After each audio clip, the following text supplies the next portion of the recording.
हाँ जी, तो स्टूडेंट्स अस्सलाम वालेकुम। ये आपकी एग्जांपल नंबर 4.3 है जिसमें वो कह रहा है कि a silicon diode set to be a 1 milli ampere device. यानी कि फ़र्ज़ कर लीजिए आपके पास एक सिलिकॉन डायोड है जो कि जिसके क्रॉस जो आपकी यानी कि करंट की वैल्यू है वो है 1 मिली एम्पेयर, ठीक है जी।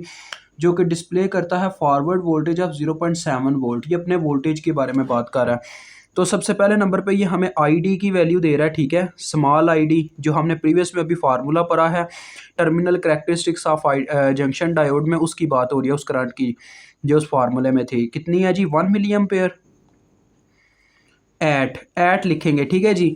कब? जब फॉरवर्ड वोल्टेज की वैल्यू यानी कि वी की वैल्यू हमारे पास 0.7 वोल्ट सेट की जाती है, ये है।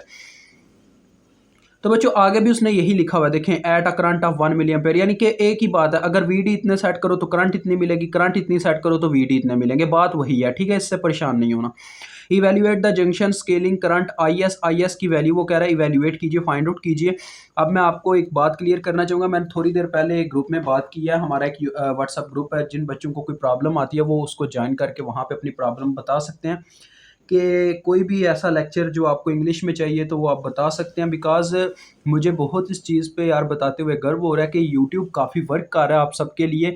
यूट्यूब ऑटो डबिंग का फ़ीचर ले आया हुआ है, जिससे हमारी वीडियोज़ क्या होती हैं जी, ऑटो डब हो जाती हैं किसी ऐसी लैंग्वेज में जहाँ पे यानी कि जिसकी ज़्यादा ज़रूरत है। लाइक अगर मेरी वीडियोज़ इंग्लिश कंट्रीज़ में ज़्यादा देखी जा रही हैं तो वो इंग्लिश में ऑटो डब हो रही हैं।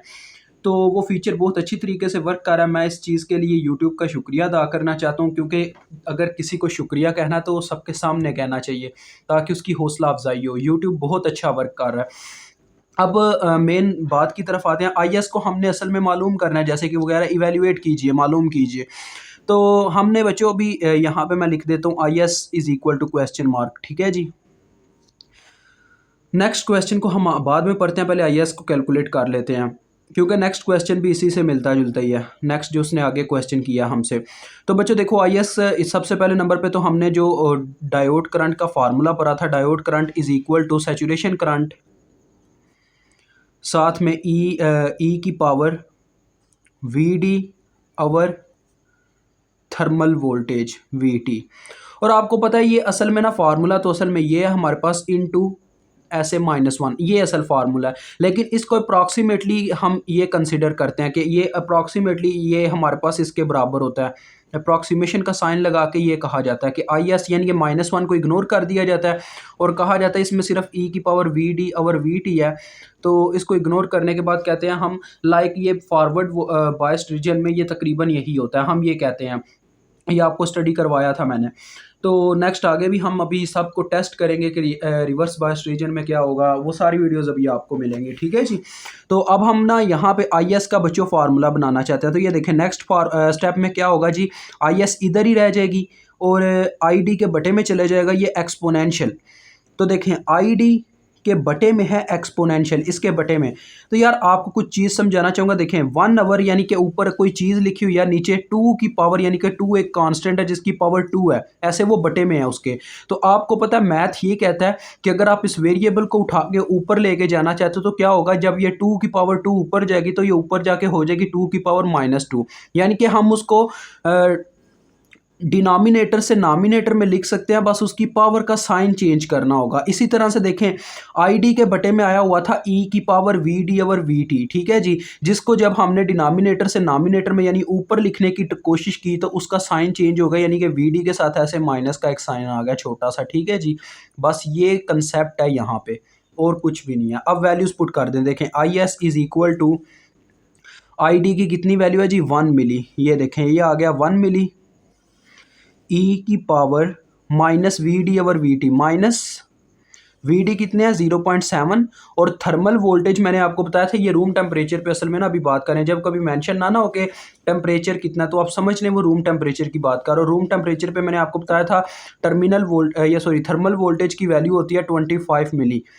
तो 25 मिली मतलब कि 10 पर इज़ -3। तो ये आपके पास बन गया। अब इसको अपने कैलकुलेटर पे सॉल्व कर लें और आपको आईएस की वैल्यू मिल जाएगी, यानी कि सैचुरेशन करंट की। अभी मुझे टाइम दे, मैं करता हूँ इसको सॉल्व। तो हाँ, तो जी ये आप देख सकते हैं ये हमारे पास आंसर आ रहा है 6.9 मल्टीप्लाई बाय 10 पर इज़ -16। 6.9 1 भी लिख सकते हो साथ में क्योंकि वो भी बनता है साथ में। ऐसे थोड़ा यानी कि आपका आंसर है ज़्यादा एक्यूरेट लगेगा, बुक वाले से भी ज़्यादा एक्यूरेट। -16। अब करंट का यूनिट आप सभी जानते हैं क्या होता है, अम्पेयर होता है, तो ये आ गया साथ में अम्पेयर, ये आपके पास वैल्यू आ गई। अब हम आगे का सवाल पढ़ते हैं। वो कह रहा था कि what scaling constants would apply for, यानी कि तब कौन सा स्केलिंग कांस्टेंट क्या है, असल में सैचुरेशन करंट की ही फिर से बात कर रहा है, क्योंकि यही स्केलिंग कांस्टेंट है। वो कहता है वो यानी कि कितना होगा, अप्लाई होगा, कितना अप्लाई होगा 1 एम्पेयर के डायोड पे, सेम मैन्युफैक्चरिंग के साथ, यानी यही मैन्युफैक्चरिंग की गई हो, इसी तरह से डायोड को डेवलप किया गया हो, जिसमें जो क्या हो रहा हो जी कि 1 एम्पेयर पे कंडक्शन हो रही हो 0.7 वोल्ट के साथ। पहले था हमारे पास आईडी की वैल्यू थी 1 मिली एम्पेयर, अब उन्होंने डायोड करंट की वैल्यू कर दिया 1 एम्पेयर।